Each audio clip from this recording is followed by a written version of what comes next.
Gear up, because this is the Fuel Your Marketing podcast, designed to accelerate sales and grow your business. Let's welcome your host, Arti Sharma. Welcome to Fuel Your Marketing podcast. I'm your host, Arti Sharma, and today we have a fantastic marketing leader, Remy Frank, with us. Remy, welcome to the show. Thank you so much for inviting me to be your guest. I'm very wheels excited. have been turning since our first call. I know. Hey, I've been waiting for this episode and this segment. I'm sure our audience is going to love it. So Remy, why don't you start by telling our audience a little bit about who you are and what excites you about your role and your marketing in general? I have had the pleasure of holding a wide range of marketing roles with a pretty broad set of experience from large and small companies. And I love everything about marketing. It's really hard for me to name a favorite, but I would say one of my sweet spots might be demand generation, because we get the opportunity to connect great people with great products and solutions. Yeah, no, 100%. Demand generation is such a fun place to be in, especially when you see the work you do translated into opportunities and your sales teams are happy, your customers are happy, and your overall business impact is huge. So totally, that excites me too, by the way. So here's, we're ultimately working towards a strong purpose. It seems like, what really drives you. And that's what you told me last time. So you've been leading a go-to-market strategy for Oji Life Lab. That's where you work currently, but you have such a tremendous, rich experience working in manufacturing space as well. So just can you walk us through the key components of a successful go-to-market strategy for your e-learning solution, and tell our audience, what is Oji Lab first? So Oji Life Lab is a radically different idea around professional development. Mm-hmm. So we believe there are new training modalities out there that are far more effective than traditional methods like workshops. Because of that, our go-to-market strategy has also been radically different in certain areas. We start off with an approach on learning and development teams and executives who we consider trailblazers and early adopters, because we are looking for professionals who are ready to embrace new ideas. And you talked a little bit to me about your mobile app platform also, which uses some scientifically proven methods. Do you want to talk a little bit about that as well? Absolutely. So we've designed and built in, working really closely with advisors from the Yale Center for Emotional Intelligence and top decision-making experts, listening experts from the School of Israel, and just some of the best people in their fields have helped us design really interactive, bite-sized learning programs through a mobile app. Right. And so who are your audience that there on the mobile app? Let's say if you were kind of, say with your part of your go-to-market strategies to define your ICP, who is your ideal customer? Since we're B2B, our ideal customer starts with the learning and development experts who are looking to bring in training for their teams. But our actual learners are individuals, the individual employees who are building their skills at work. We also offer individual sales of the app, so you can jump in and learn. So we have different programs available. So we have a multi-pronged set of ICPs, that's for sure. That's amazing. And that again poses its own challenge to be able to go to market with that diverse user base and that diverse adoption. I think rates for those diverse audience could be a little bit different. So, I know that you guys have invested a whole lot in your demand generation efforts. When we're talking pre-show, you emphasize the need for creating compelling content. Talk to me a little bit about how do you reach your audience as a result of creating a content strategy? We use multiple mediums. We do a lot of blogs, a lot of webinars that are special invite, and we go out to dedicated audiences. So we incorporate a lot of account-based marketing approaches while we're reaching out to those key audiences.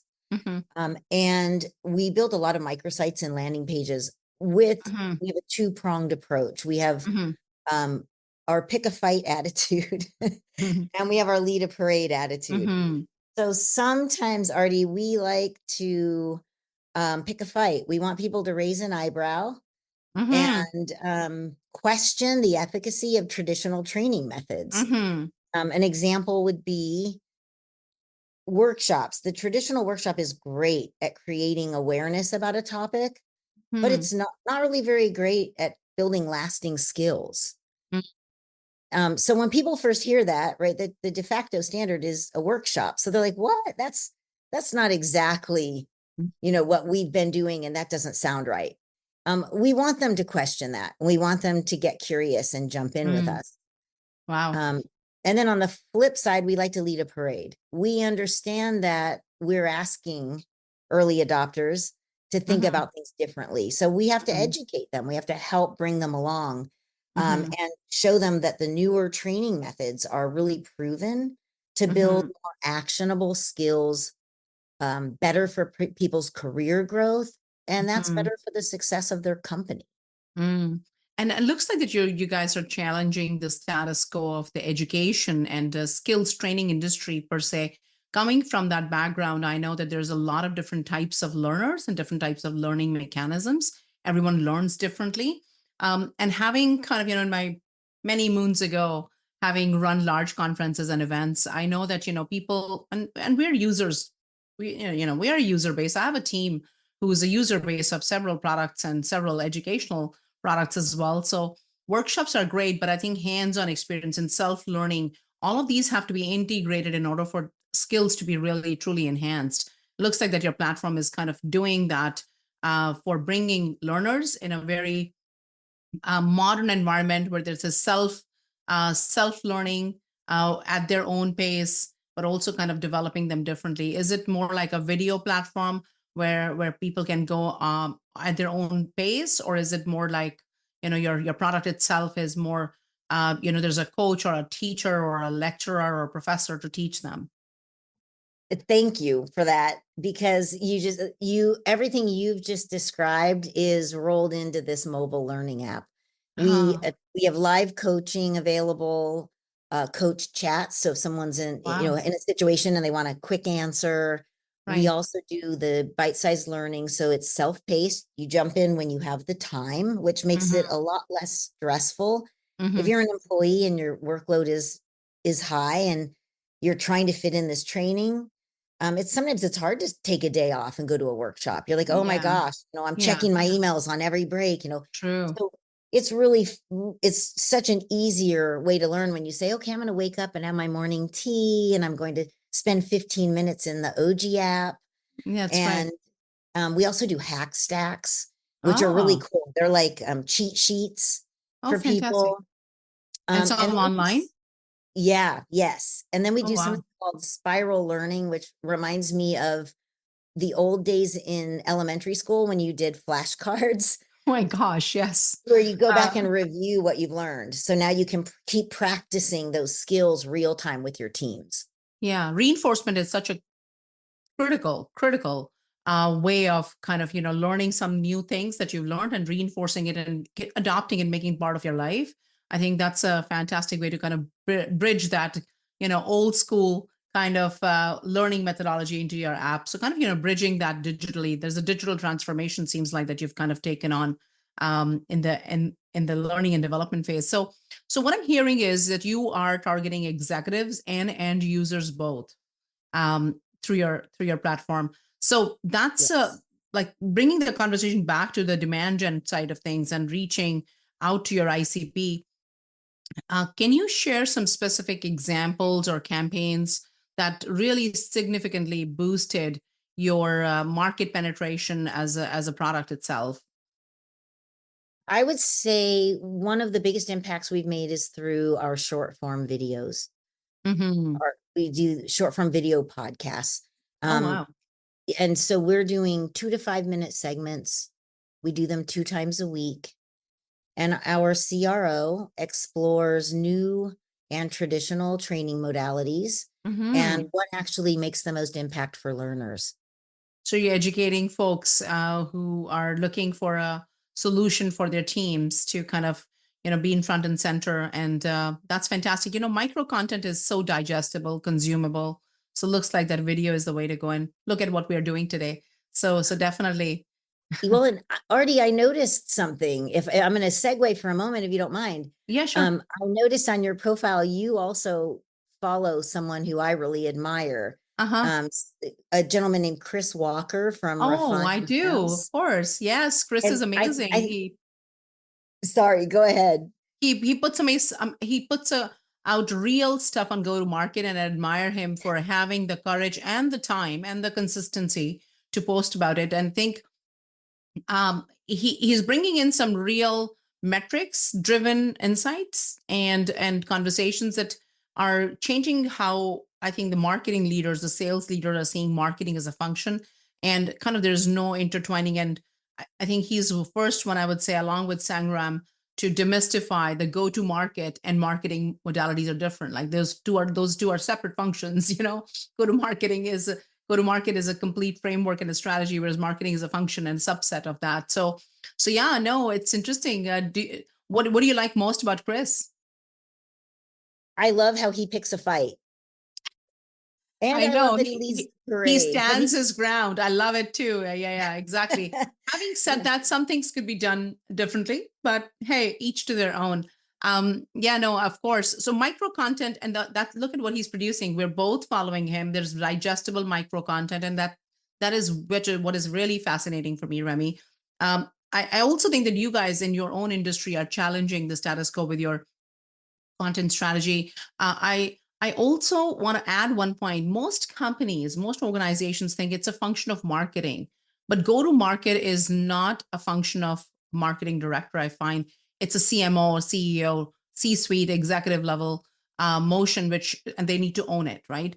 So I think that's where your CRO is coming in and supporting the overall framework to attain the results that you're looking to attain and impact you're trying to achieve as well. So that's fantastic. Now, there's a lot of different approaches that companies go after. And, when companies aren't afraid to, I'd say, provoke hot and lead discussions, just like Chris does, that is bold. And I think there's a deeper engagement at those conversations. So are you doing something to challenge? Are you picking up any fights in the industry or not? Not yet. Absolutely. We even do speaking engagements where we'll go out to conferences and speak to the learning and development community. Yeah. And people get really riled. They're like, "Oh no, our workshop program is the best." It's Best, right? Yeah.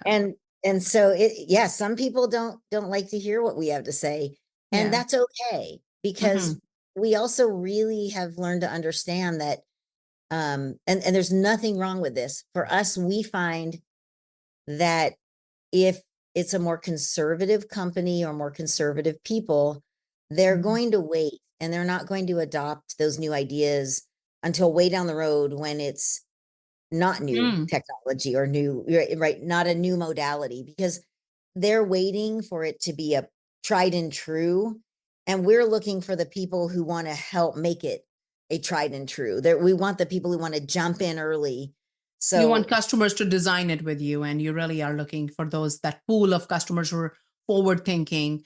I encourage all the listeners, if you know somebody who's into the learning and development realm, please pass it on to Remy. They have a great product and platform here. So with that said, when you did this overall kind of micro content strategy, are you seeing some metrics or anything that is that you're implementing with this approach? Those engagement metrics are different from when you were not doing the overall video strategy or micro content strategy? Yes. We now have real conversations with people over our social platforms. They're engaging with us more. They have questions. And so we just really have found it's very humanizing. And what we do is very human. So we want to connect at that level. when you start talking about soft skills, people skills, Right. these aren't just how do you use Excel. This is how can you be more transparent with your team as you learn to be True. a great leader. Those are tough areas. And so we feel like it's much better to have these one-on-one conversations started. And I think that's what it's really brought to the table for OG, is a chance to have better conversations. Yeah. And if you're a marketer listening in, and if you're a kind of CEO, CMO who is not approving the budgets on micro content and video content creation, here's your aha, because I think micro content opens a lot of conversations, and those conversations can turn into more reflection for your marketing and sales team to say, what should we position? How should we position? What is the real pain and real problem that we're trying to solve? Sometimes I find a lot of positioning messaging is done thinking from a CEO level or the business owner level to say, this is what I think my product is. And to be fair, they know their product and their mission and their vision and their impact 100%, but also listening to your customers, and through those social platforms, those engagement conversations, I think you could feed that back into your marketing teams, and your overall go-to-market could be evolved as a result of that. So it's 100%. So I totally agree with you. Yes. And metrics are tough today. yeah. Things have really changed with, cookieless tracking and privacy laws. And I think we Yeah. have to listen differently, and we have to keep evolving with our markets. True, and attribution levels are, there's a lot of gray areas in attributing. Where did the conversation first stem from? So of course there are ways around it, but you have to not focus on your first click. You have to focus on your first click rather than focusing on where the conversation really happened. So I think in terms of, I know that you have rich experience in a variety of different industries. Can we switch gears and talk a little bit about your experience at Thermomix? And at Thermomix, you had built a case to get approvals for a lot of marketing automation. We're both passionate about it. So tell our audience, what is Thermomix first, and talk a little bit about your marketing automation journey there. Okay. So Thermomix was a direct to consumer product that I worked with, and they are based out of Germany. We're starting to break into the US market, and they were looking for someone to help them bring some marketing activities and some automation to the table. A fairly rigid mindset in that, they're a German group of engineers with this amazing high-end kitchen appliance, a smart kitchen appliance. And they like to do a lot of home, because they're engineers, they like to build things at home. So it was like, well, we can build our own tools and systems. And I was like, you can, but there's really great tools and systems out there. And they were concerned about the expense of it. So I found through the Thermomix journey, it was really important to me, and it still is now today, to think about building a marketing automation strategy and a MarTech stack that, number one, can be scaled to meet your needs today, but it's really set for you to plug new things in as you grow. And I'm a strong believer that your marketing automation can be a profit center.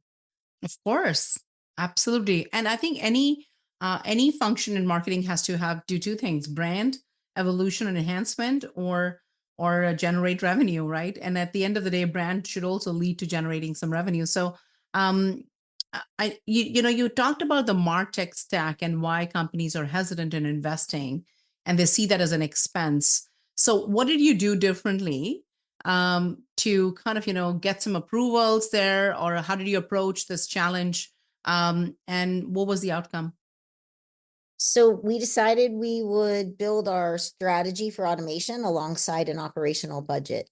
Okay. And we demonstrated how the automation in tech would help us operate in the black. And we actually operated as a profit center from day one. Oh, and fantastic. scaled it up from there. So what is your advice to aspiring marketers who want to kind of create a case for investing in marketing automation, and they have to go to senior leadership for budgets? What would you say should they do first? What is their groundwork that they should do? absolutely build an operational budget alongside their strategy, Mm-hmm. because it's really easy to sell that to your leadership team. Mm-hmm. You're demonstrating your ability and attention on the bottom line. Yeah. And that's ultimately what they want to know, that you're paying Yeah. attention to. Yeah. It's an easy sell to leadership, Yeah. because you have demonstrated the ability and attention to the details that you've put together. So,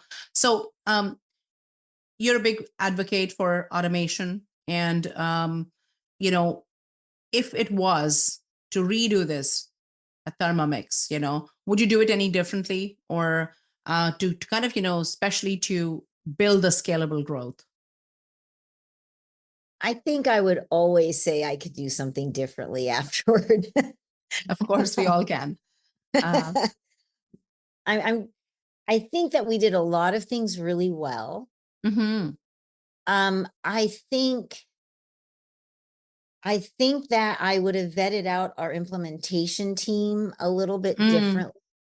mhm, We did get off to a bit of a slow start, and we mhm, ended up making a couple of shifts in that area mhm, and moving over to an implementation team that really understood Thermomix better. mm. So So I the think team that you work with, the partners and that you work with, they need to understand your product, vet them out carefully.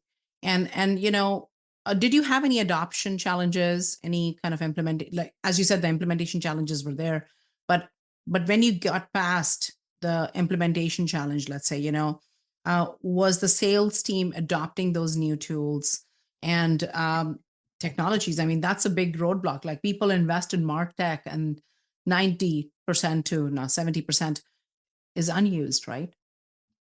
absolutely, and people resist it. It's Hmm. change. It's a very different way to operate. So yeah, you touch on, for us, I think for most marketers, it's sales, right? You either Hmm. work with a lot of synergy with your sales team, Hmm. or sales teams come at it like this with Hmm. marketing, and Hmm. always better to have a concerted effort. Hmm. So we worked closely with sales to create marketing tools that would solve some of their sales challenges. Hmm. And I think when you do that and you demonstrate to sales your interest in doing that, Hmm. you have a much better shot at getting adoption. I think without doing that, you'll never get sales to adopt to Yeah, your they don't want to do marketing an automation extra tools. layer of job if they can get to that close faster, right? Yeah, So you have to make it easy for them, right? If exactly. technology can make their jobs easier, you will get adoption, right? So fantastic. I mean, and that's one of the gaps that I've seen, is that marketing is operating in a silo, but more and more companies, that's why go to market is a motion that we need to be, a framework that we need to be looking at. And all these different motions need to come together to play a bigger role. And that's when the wins happen, real wins happen. So you're right. If you kind of work alongside sales, you'd have a better adoption rate. Now, so when proposing new technologies, we talked about how do you propose it to senior executives. Key points, you said that you would create an operational plan first, right? So what are the what is important to leadership besides revenue? What do you want? What do they really want to see? And is speed and ability to get to that goal faster part of this entire discussion? Absolutely. I think marketing automation really helps. I think it really helps you reduce time to sale with your audience. Hmm. Hmm. Conversion rates And are it also faster. frees up your resources. So your marketing team can now be more creative, focus on other Hmm. things, Hmm. because automation can handle a lot of the nurturing, and you can Hmm. still make it very personal with the tools Hmm. we have out there today. Hmm. And so I think that your team is more effective when you Hmm. free them up. Yeah. Did you have a hard time kind of facilitating this collaboration at Thermomix? Was it something that did you have to go to the VP of sales and bring the VP of marketing and kind of bring everybody together into one room, uh, listen to everybody, and then create some training guidelines? What would you say if you were to kind of look back and say, um, for any aspiring leaders who are trying to bring that collaboration, what should you be prepared for in that conversation? I At Thermomix, I was very lucky in that our CEO was a big proponent of the Hmm. automation. So that made the job a lot easier from the get-go. Mm-hmm. And I was really excited to work with him because he got it. He understood what it could do. Our challenge was heading back to the leadership in Germany and convincing them, because they had been very successful in Europe without needing an automation model. Mm-hmm. So some of the things we had to focus on were the fact that our US-based market, that localized market, it is very different than the way they sell in Europe. So those were core areas that we definitely drilled into, and we demonstrated that the automation we could bring to the table was going to be more attractive to the US-based audiences that we were going after. Yeah. So it's also geography when it comes to your overall market strategy and whatnot. So that needs to be considered in the approaches that you take. Now, we talked a little bit about data management and optimization, and you mentioned that data management is crucial for successful automation. Is there an impact of poor or disjointed data when you start to work on your marketing automation? At least disjointed data on your pipeline. How did you address that at Thermomix? Was there any of those scenarios? I have not worked anywhere that data wasn't a concern. So, the old saying, good data in, good data out. 100%. Yes. If you have duplicate records with conflicting details on each record, how are you going to get to know your audience? 100%. Yeah. So that's always a challenge to me. I'm a big believer in regularly cleansing your CRM data. I think it helps us continue to meet our audiences where they're at and help take them through their customer journey. Yeah. So was there an example when you did take control and leverage data to lead to a significant improvement, or, in any of your marketing campaigns or your overall strategic approaches? Can you share with our audience? Yes. So when we plugged things in at Thermomix and we started to clean up the data, started to put tools in place to regularly cleanse that data, and had a much better picture of people's interest level, intent level, where they were. We were really able to touch them at the right time and place, which shortened time to market and 100%. increase sales. I'm going to share an example, and this is a really simple example, but we were blown away by it. Maybe because we just hadn't tapped into it before. But the first time we put together an ABM program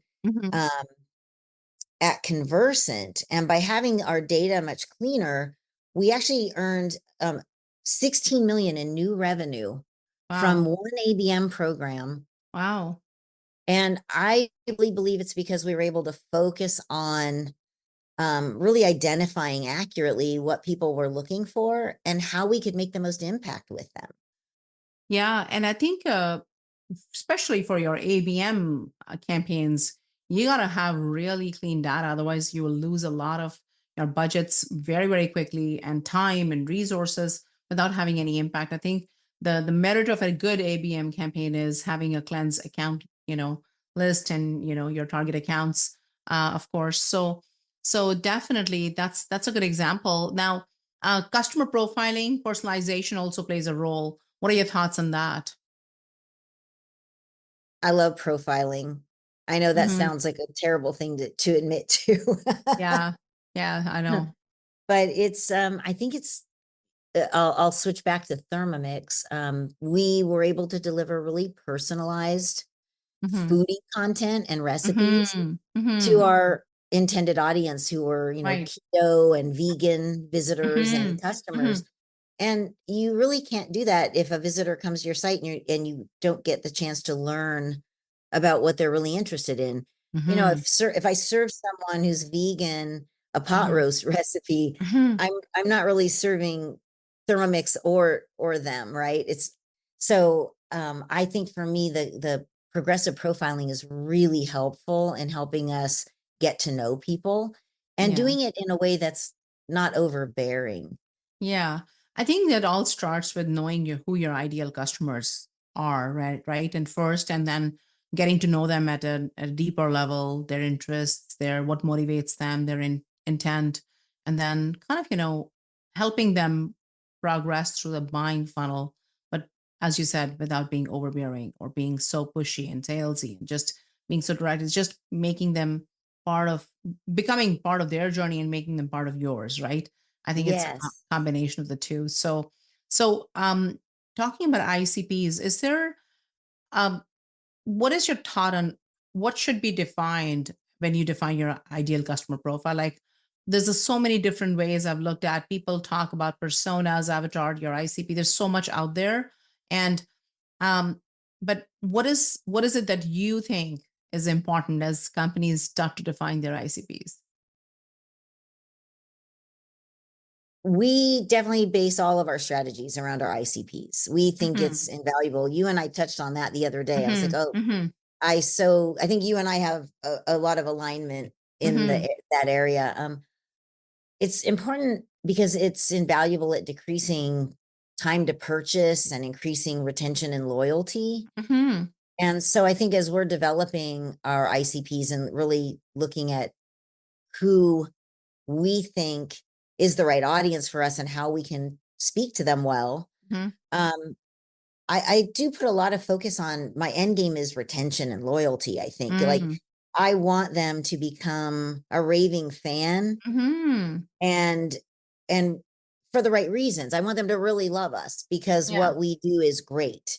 Yeah. And so as we develop that strategy, I think we question that a lot and we put a lot of thought behind how we can bring that great retention aspect to the table Mm-hmm. with those ICPs that we're identifying. And you told me that And they're you work different. it backwards. You work it backwards to say, if that is the end game, who is that person? Who would be Yes. the advocate for our brand? Who will become our champion or ambassador? And then what are their problems, their needs, and then how do we solve those? So you said that in various roles that you've had, you work it backwards to say, with that end goal in mind, who is that person who you would want to service? That's Yes. interesting. What we do at Measure Marketing is we kind of have a day in the life of, kind of a brainstorming session, and say, what do we fit in their day, right?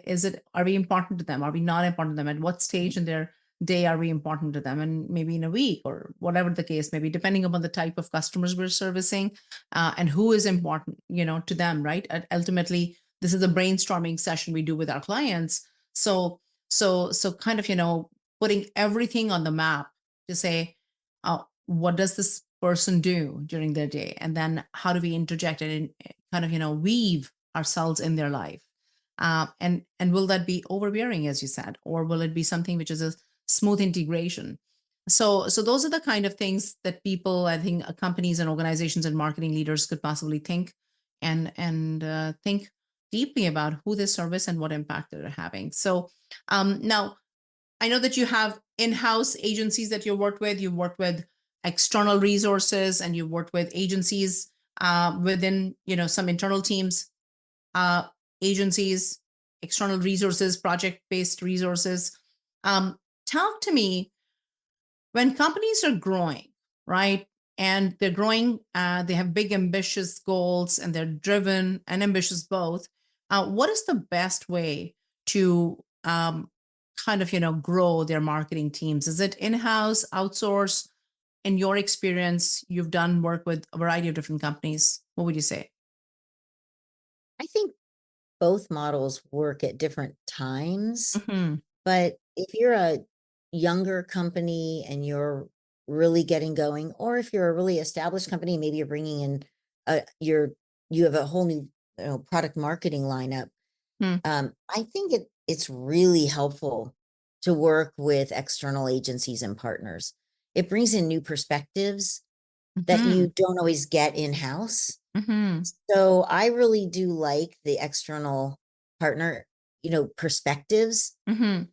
And I really love building strong relations with my outside partners and Mm-hmm. agencies so that we want them to become an extension of our team. Right. But I have a whole new, set of collaborative minds. Mm. And I think that's really fun and important. You spoke to the brainstorming sessions you guys do. Mhm.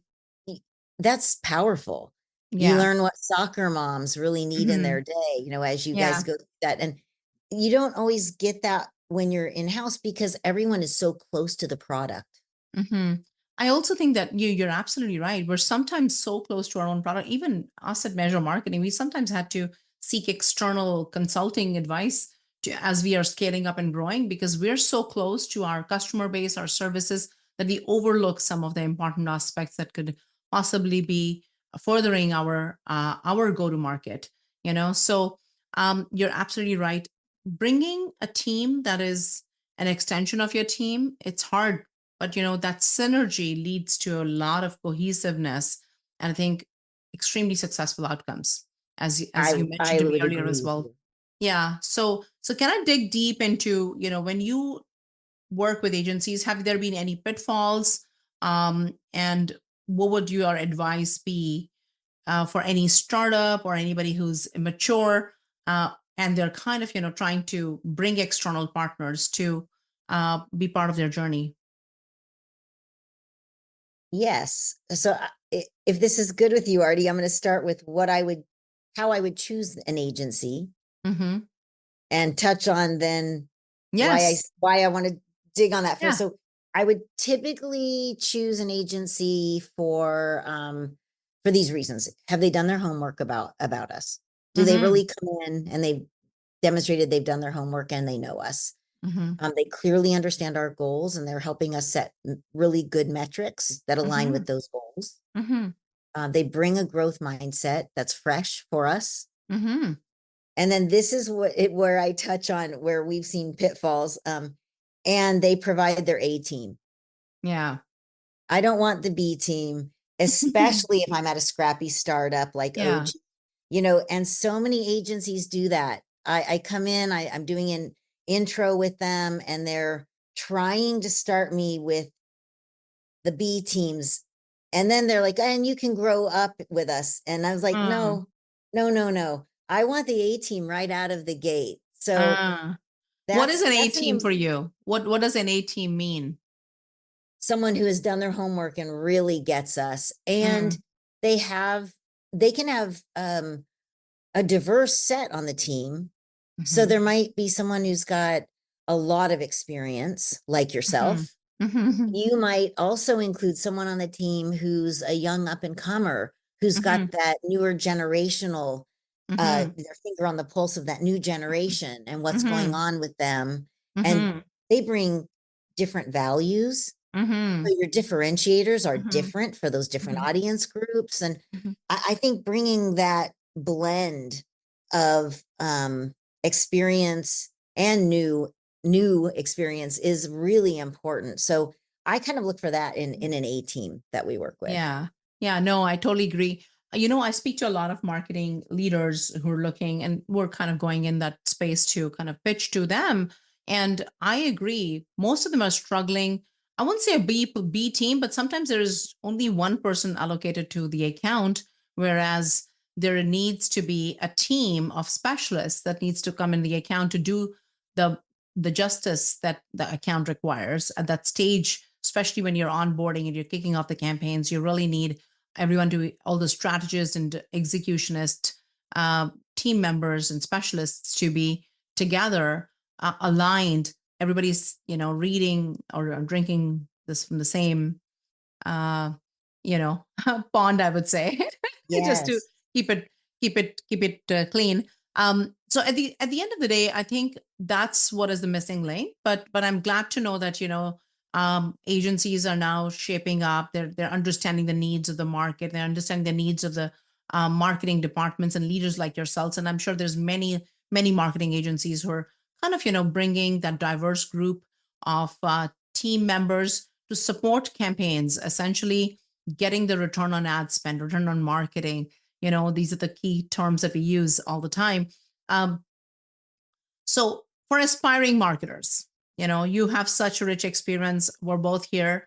What would your advice be, to one piece of advice or few pieces of advice for any aspiring marketer who wants to grow into leadership position? What would you say? I would say immerse yourself in professional development opportunities. Mm-hmm.